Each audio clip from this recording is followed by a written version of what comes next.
നമസ്കാരം, സ്വാഗതം വീണ്ടും. ചെറിയൊരു ഇടവേളയ്ക്ക് ശേഷം ഒരു റെക്കോർഡഡ് വീഡിയോയുമായി വന്നിരിക്കുകയാണ്. കേരള സ്പെഷ്യൽ മാരേജ് ചട്ടങ്ങളിൽ വന്ന മാറ്റത്തെക്കുറിച്ച് ചെറിയൊരു അപ്ഡേഷൻ. ആധുനിക കാലത്ത് ആധുനികമായി അപേക്ഷ ബോധിപ്പിക്കുന്നതിനും ആധുനികമായി ഫീസ് അടയ്ക്കുന്നതിനും വേണ്ട സംവിധാനങ്ങളാണ്, മാറ്റങ്ങളാണ് സ്പെഷ്യൽ മാരേജ് റൂൾസ് പ്രകാരം കൊണ്ടുവന്നിട്ടുള്ളത്. പുതിയ ഭേദഗതി അനുസരിച്ച് ഓൺലൈനായി അപേക്ഷ ബോധിപ്പിക്കുവാനും ഓൺലൈനായി ഫീസ് അടയ്ക്കുവാനും സാധിക്കും. അപേക്ഷയോടൊപ്പം തന്നെ അപേക്ഷകരുടെ ഒപ്പും ഫോട്ടോയും ഓൺലൈനായി തന്നെ സമർപ്പിക്കുവാനും വേണ്ട മാറ്റങ്ങളാണ് ഈ ഭേദഗതിയിലൂടെ സർക്കാർ കൊണ്ടുവന്നിട്ടുള്ളത്.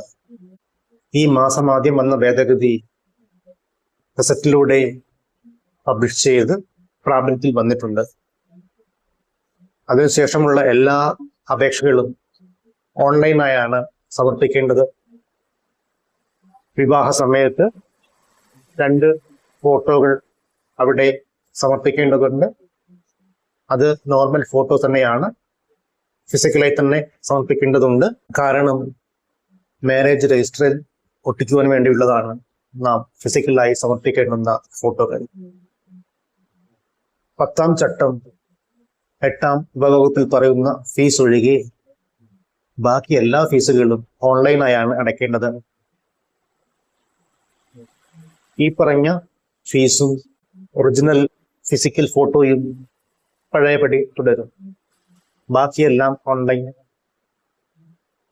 ഈ വീഡിയോ ചെയ്യുന്നതിലൂടെ തങ്ങളെ കുട്ടികളെ ഒളിച്ചുകൂടി കല്യാണം കഴിക്കുവാനുള്ള വിദ്യ പറഞ്ഞു കൊടുക്കുകയല്ലേ വക്കീലെ എന്ന് ചോദിച്ചേക്കാം. അല്ല, ആരെയും ഇത്തരത്തിൽ വിവാഹം കഴിക്കാൻ ഞാൻ നിർബന്ധിക്കുന്നില്ല. നിയമത്തിൽ വന്നൊരു അപ്ഡേഷൻ നിങ്ങളുമായി പങ്കുവയ്ക്കുന്നു. ഈ രീതിയിൽ special marriage rules, special marriage act പ്രകാരം വിവാഹിതരാകാൻ താല്പര്യമുള്ള ഏതൊരാൾക്കും വേണ്ടിയാണ് ഈ അപ്ഡേഷൻ. മാതാപിതാക്കളുടെ രക്ഷിതാക്കളുടെ സമ്മതവും സന്തോഷവും ആശീർവാദവും നേടിക്കൊണ്ട് മാത്രം ഈ ഒരു നിയമത്തെ വേണ്ട പോലെ ഉപയോഗിക്കുക എന്ന ഒരു അഭ്യർത്ഥനയോടെ, അപേക്ഷയോടെ വീണ്ടും കാണാമെന്ന ഉറപ്പോടെ ഈ വീഡിയോ ഇവിടെ അവസാനിപ്പിക്കുന്നു. Thank you.